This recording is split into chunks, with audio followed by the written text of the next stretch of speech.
While they're getting that ready, I want the first group of college students to come up, and that'll be Peyton Love, Grace Nelson, and Emma Canfield. If they would come up here to the front.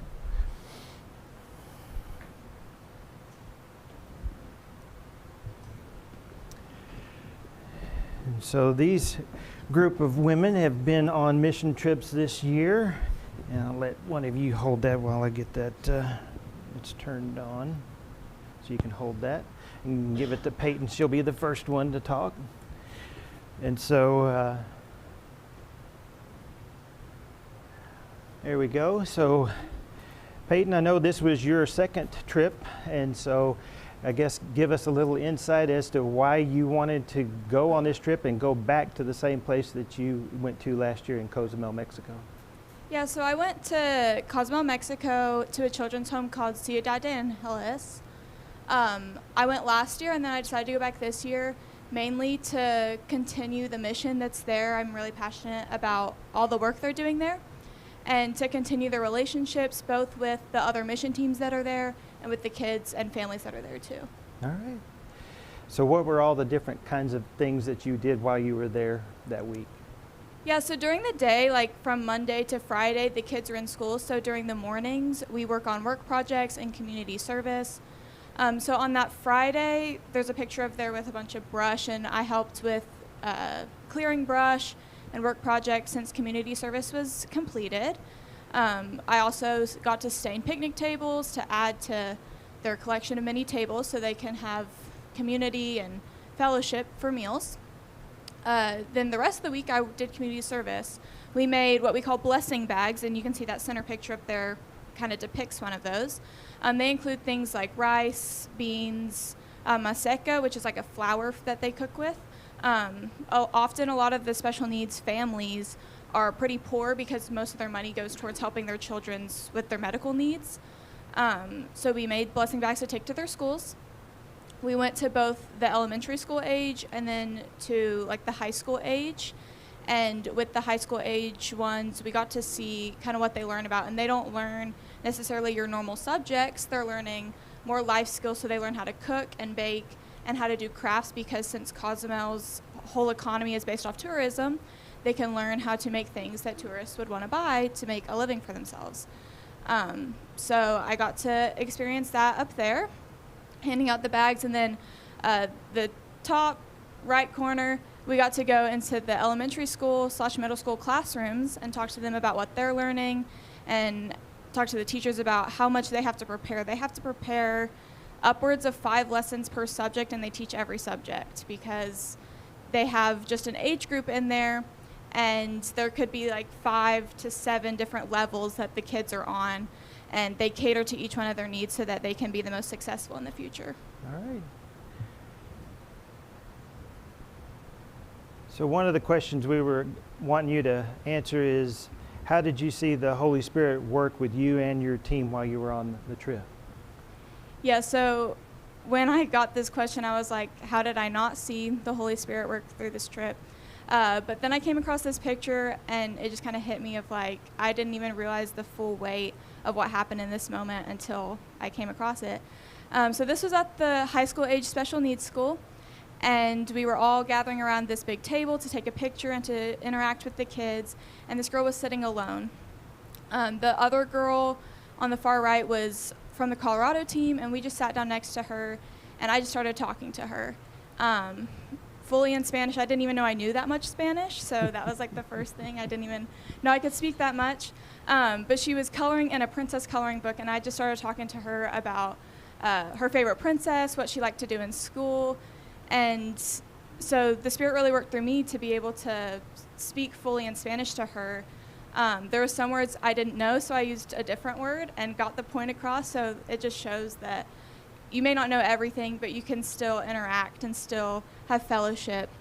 But then afterwards, our translator came up to me and he said, Peyton, that was incredible, because the teacher just told me she doesn't talk to anyone.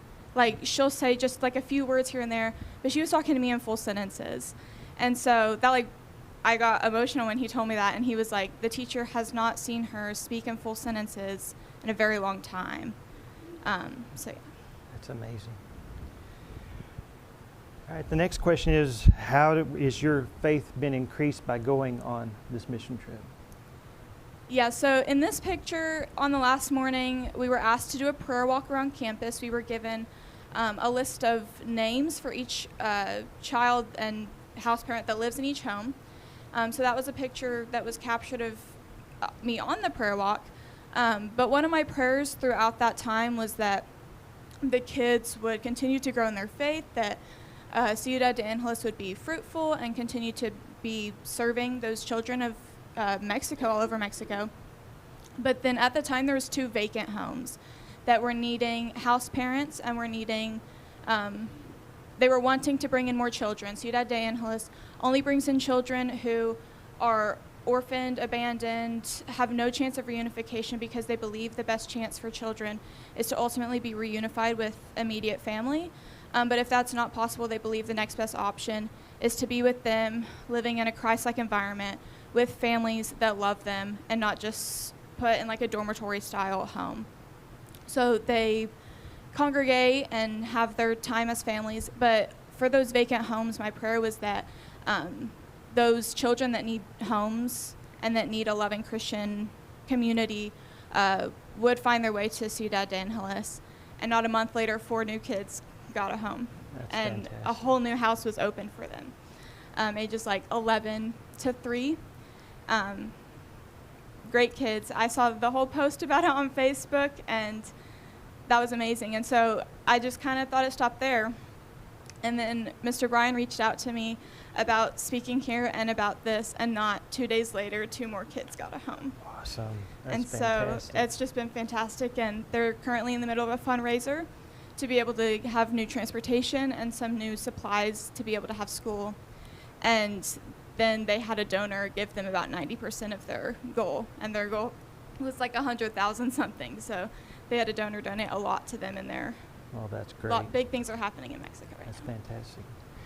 So I guess, what would you say for anyone that's considering to go on a mission trip? What would you recommend? Just do it. It'll change your life. And I definitely the first year did not feel, I felt equipped, but I was like, oh, this is kind of scary. I've never done this before. There's a language barrier. Even though I do know some Spanish, I'm still learning, and what's it going to be like? But it's incredible. They'll change your life.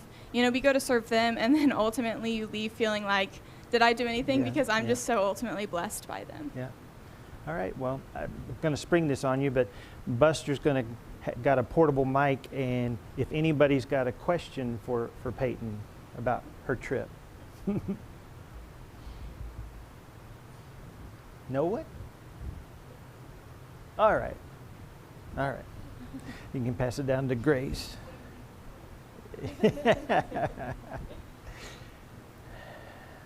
All right.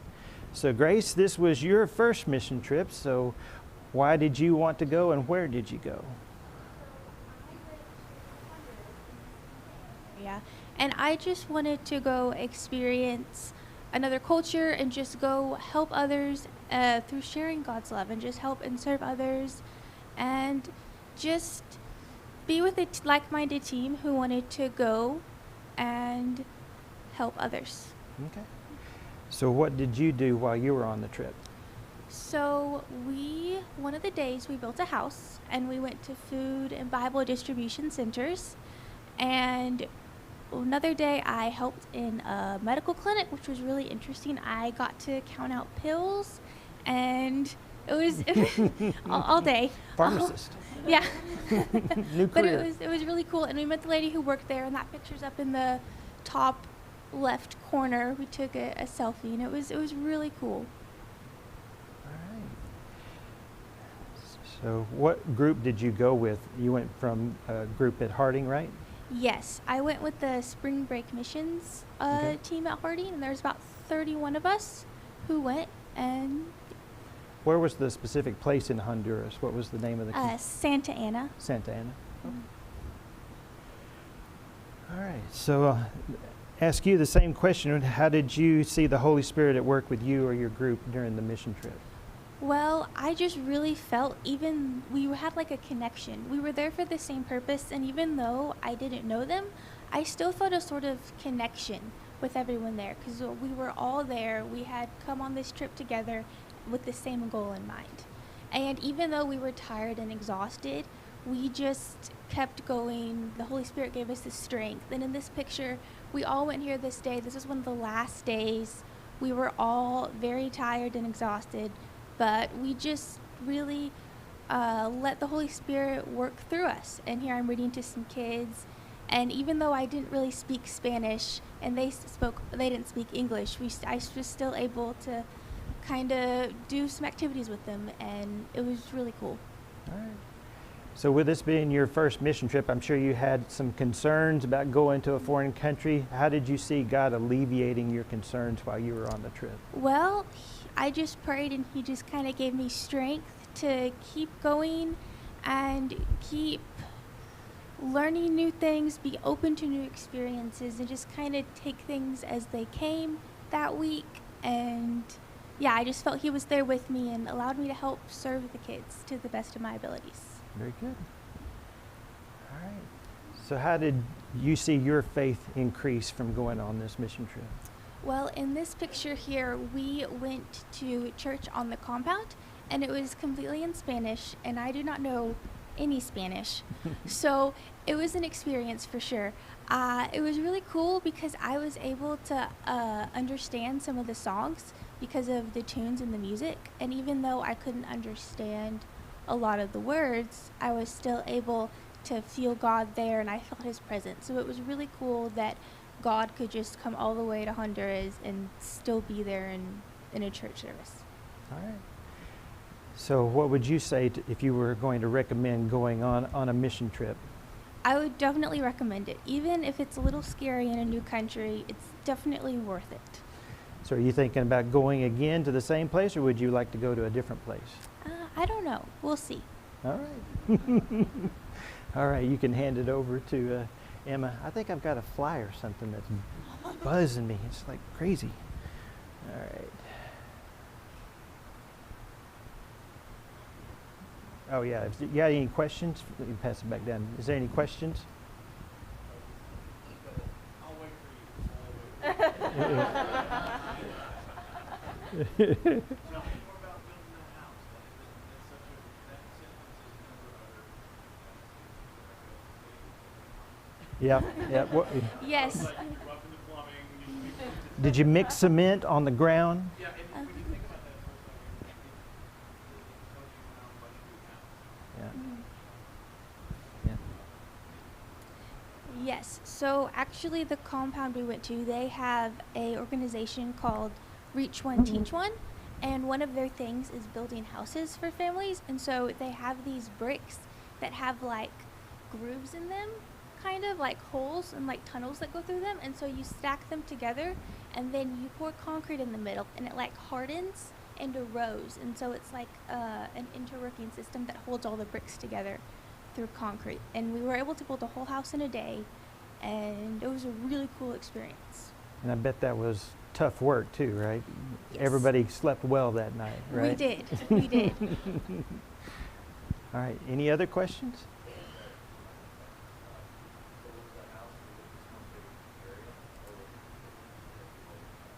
Yes, it was one big room. It had a door and a window on it. And how many people were living in that house? I believe 4 people. Okay.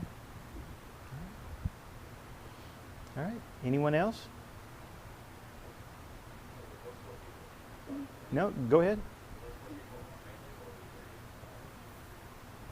It was a family. It was 2 parents, and they had a teenage daughter and a baby. And so was this also kind of out in the countryside, or was it in the city in Santa Ana?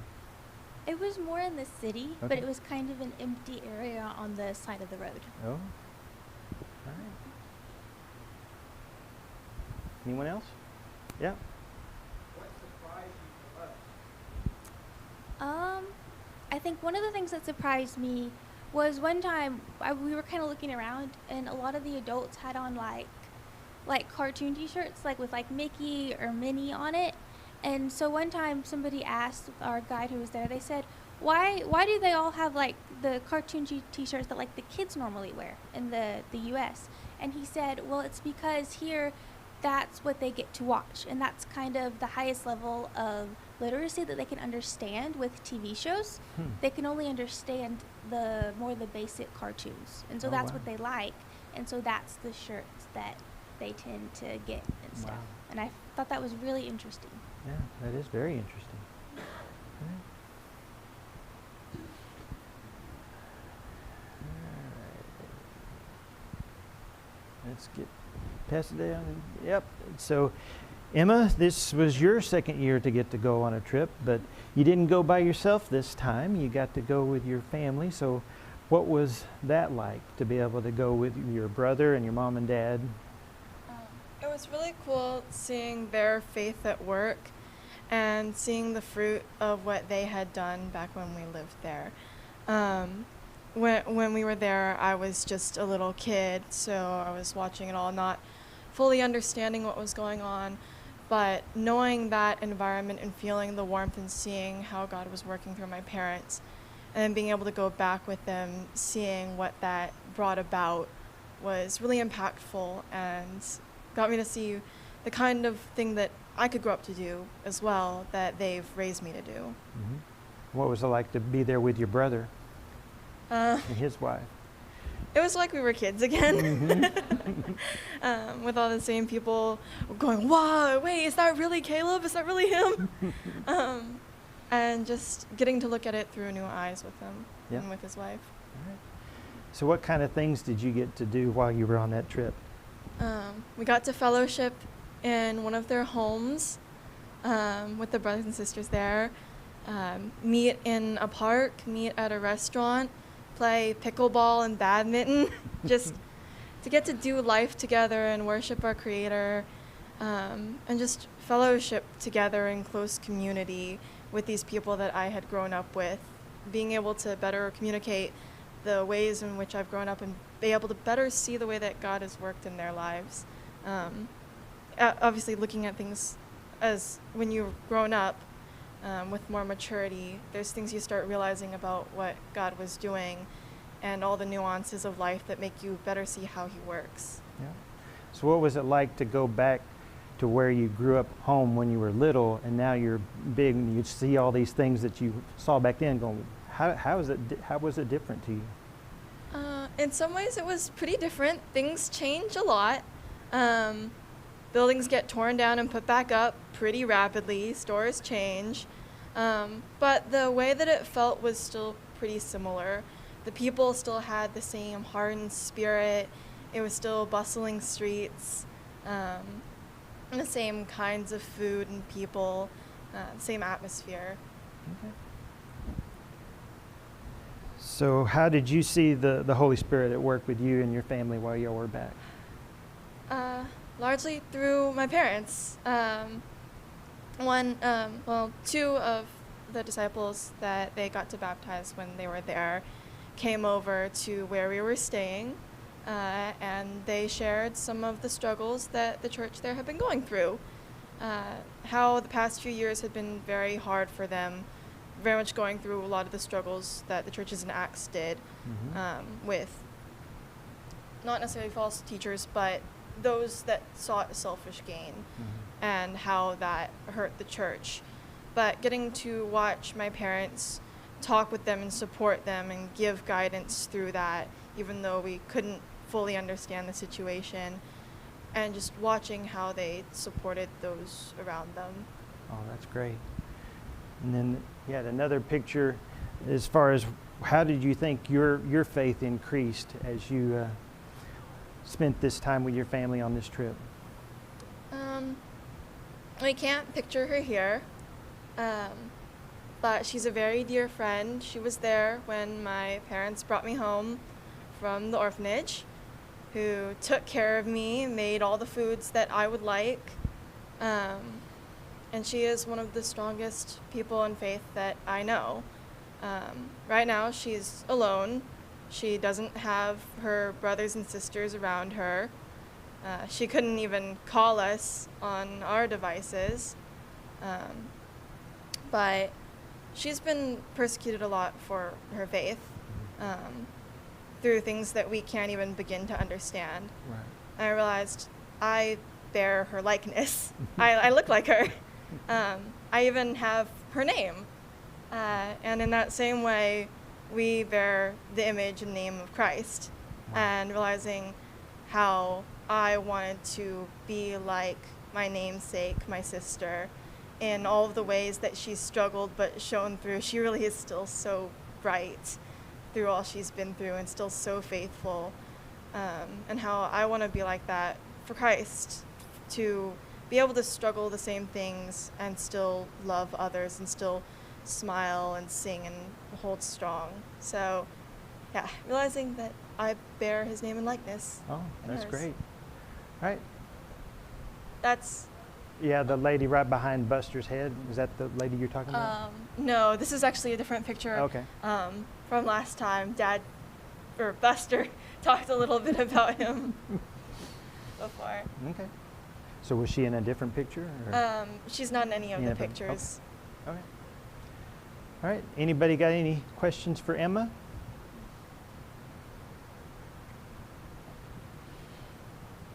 All right. What you got?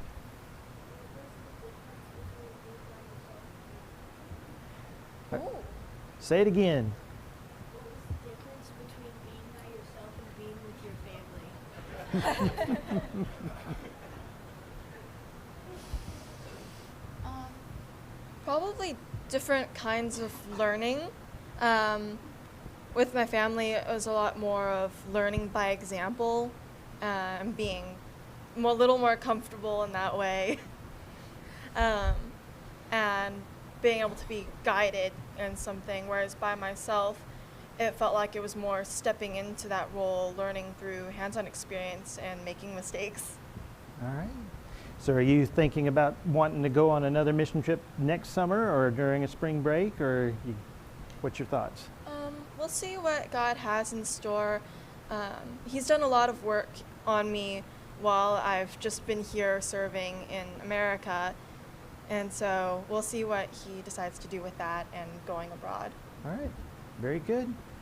Well, thank you, ladies, for your efforts and everything that you got to do while you were on those trips. And thank you for the time you spent sharing that with us this morning. Thank you.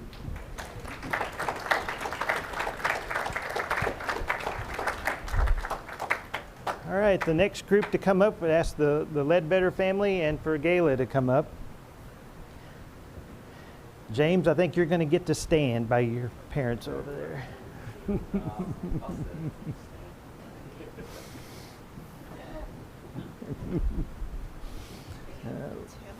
There you go.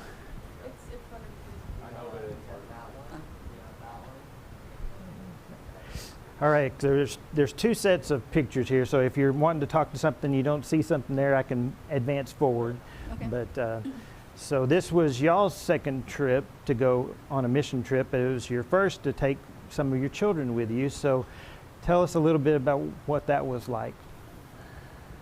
Well, we knew the first time we went on a mission trip that the kids would have loved it there. You know, Jesse likes to be hands-on working, and James likes to explore, and so we knew we wanted to take them with us this time. And they did not disappoint. Mm. Like, Jesse was on a roof, in an attic, working on a window, all that kind of stuff. And one of the things that you'll see in the pictures in the bottom left, that's where the family lived that we were building a home for. It was just a one-bedroom shack with a mattress on the floor, and they were a family of 5. They had a 7-year-old boy, 12-year-old girl, and then a 1-year-old baby. And they were immigrants, right? They were from Ecuador, right? They're not from Mexico, or was that? I'm not sure. Do you know what country they were from? But most of the people there are immigrants. This is a farming community, and so they leave their country to come here and farm because they can make money and they don't have obstacles like you do here with documentation and stuff. Okay. And so, yeah, they're basically here to try to make a better life for their family. Yeah. And so they work with a local church that partners with a ministry called Baja Bound. And so the church vets the family and basically, gets their application and gets them approved for a home. And then Baja Bound is a ministry that brings people in on mission trips to build these homes. And so, yeah, the bottom left is where they lived, and the picture above it is their new house with all of the people that went with us. And so I work for a company that does educational tourism for private Christian schools, and every trip they offer a ministry or service project.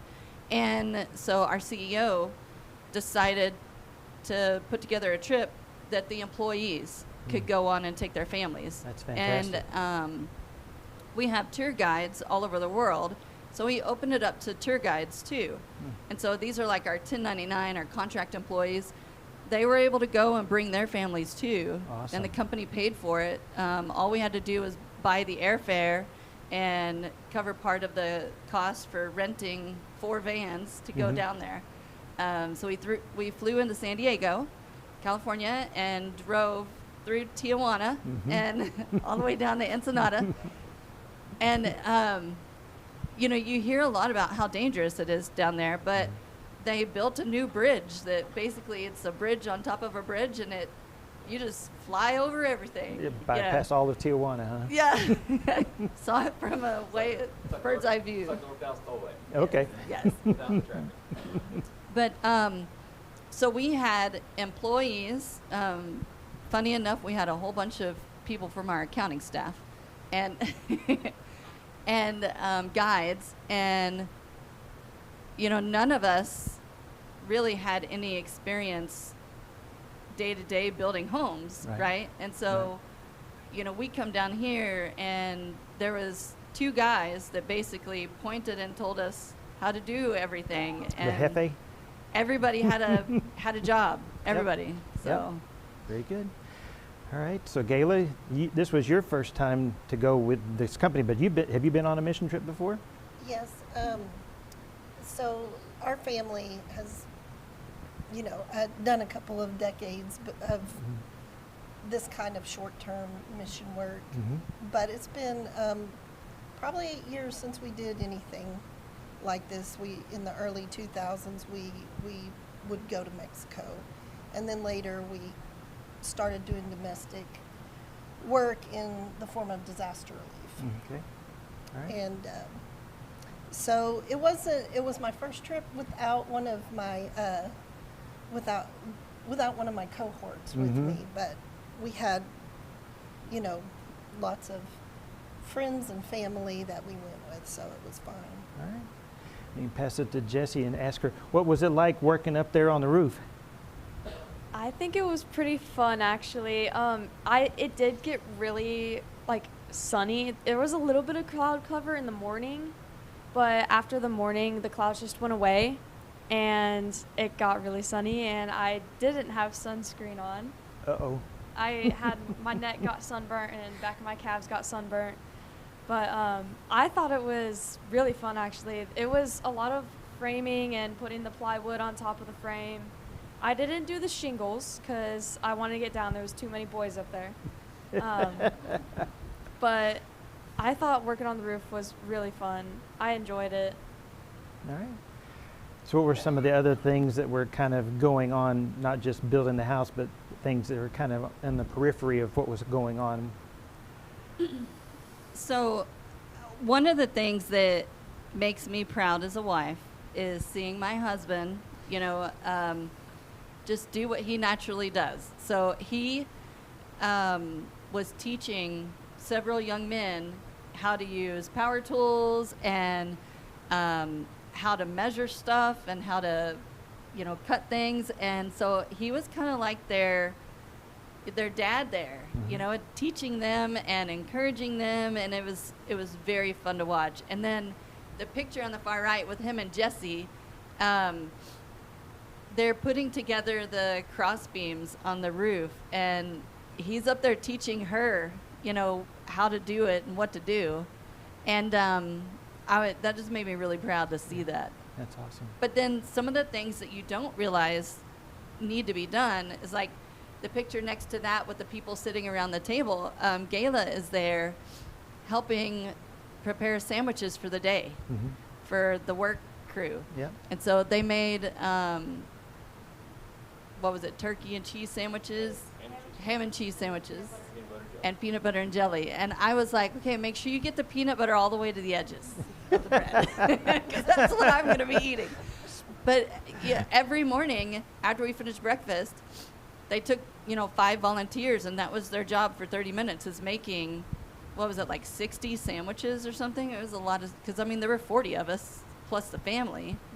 Yeah, so, yeah, they spent a lot of time preparing, That's and, great. before we got there. And then, people always talk about how when you go on a trip like this where you're doing construction, can I really, add anything to the trip? Well, you see me on the far left, I'm holding a ladder. Holding ladder. Yep. Well, Yep. seriously, that's Mhm. because right around the edge of the house is like a foot drop off.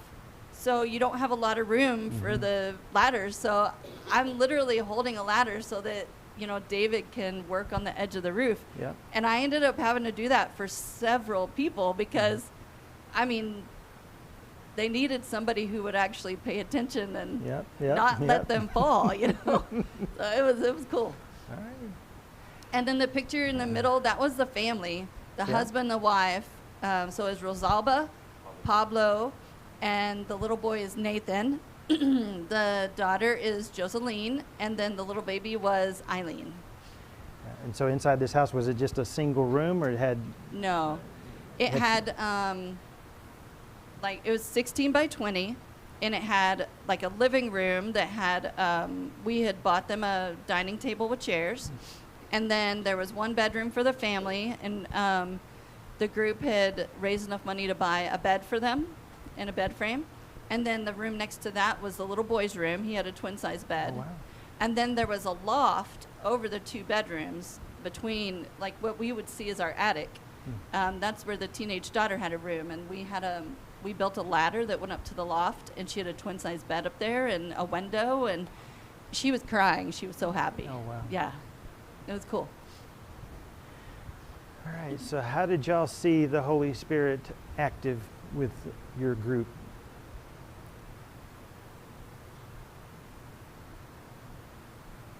I had to write it down because it's a lot. Hold on.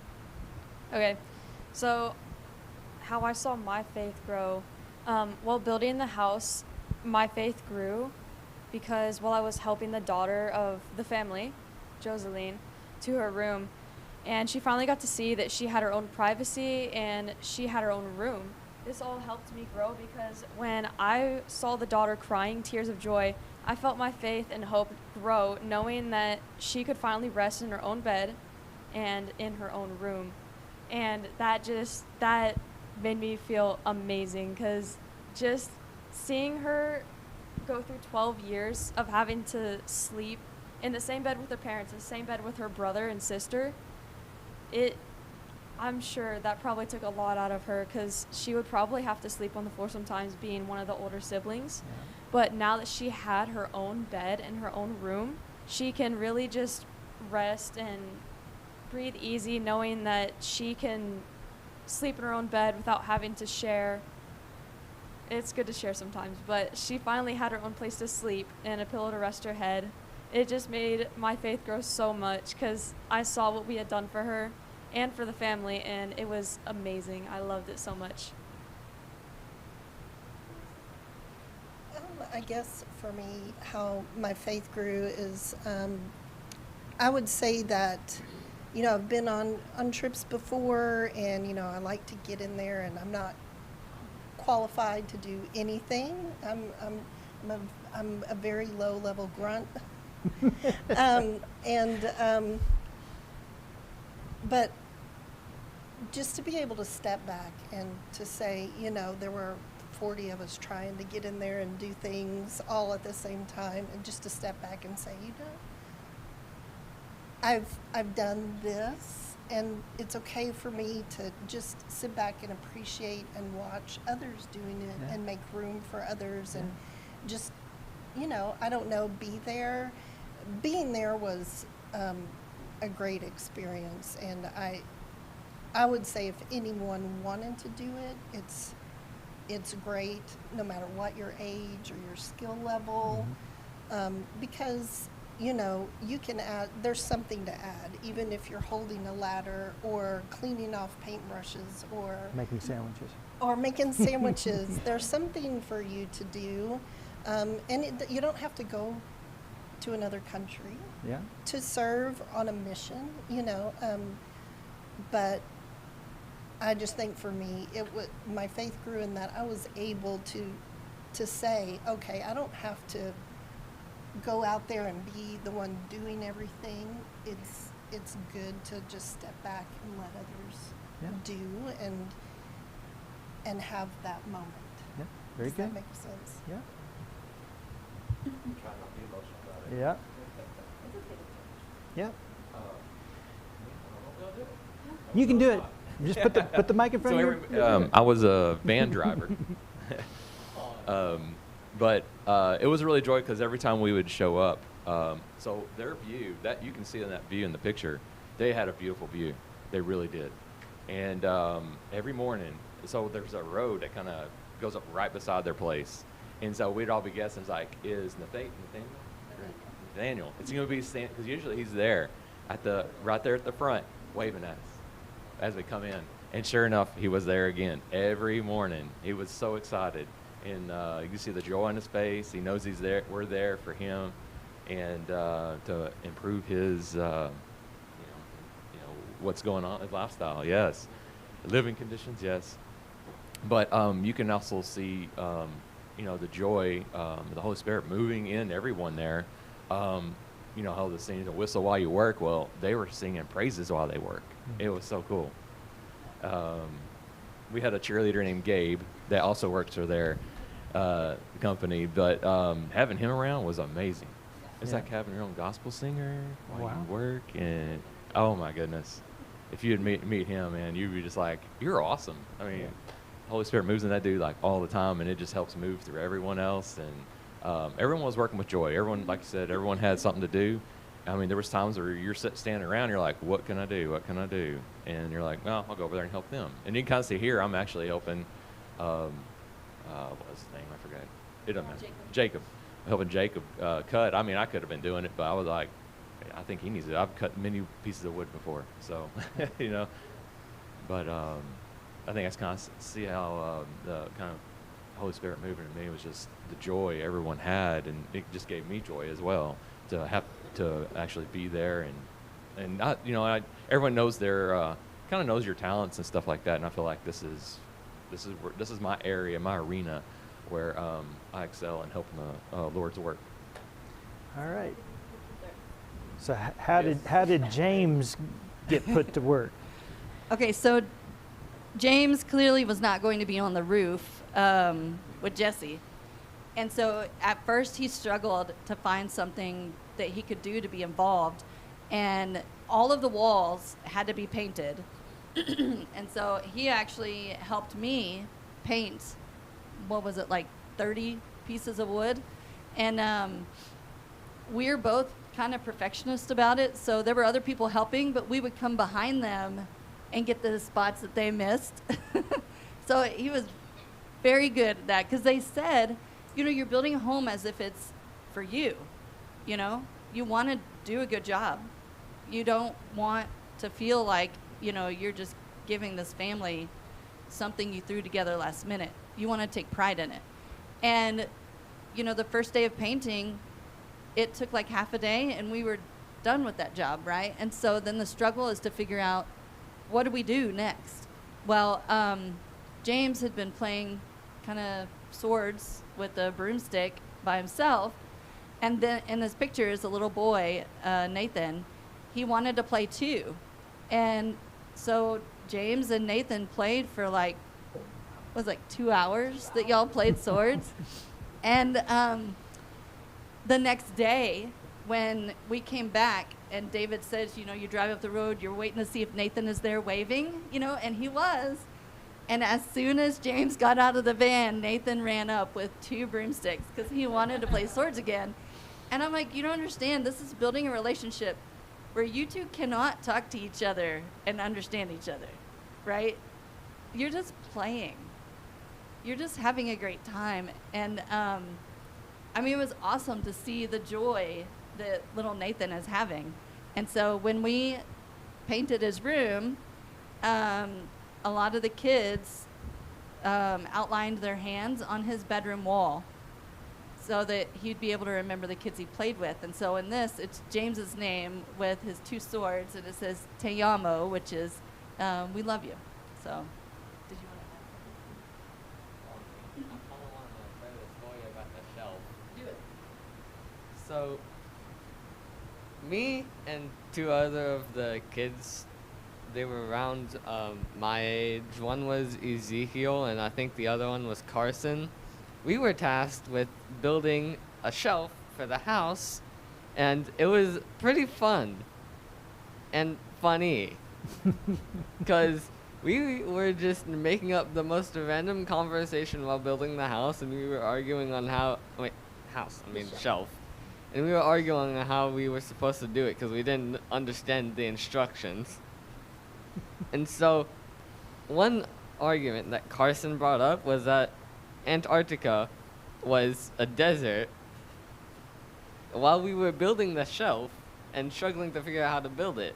And me and Ezekiel were arguing that no, it wasn't.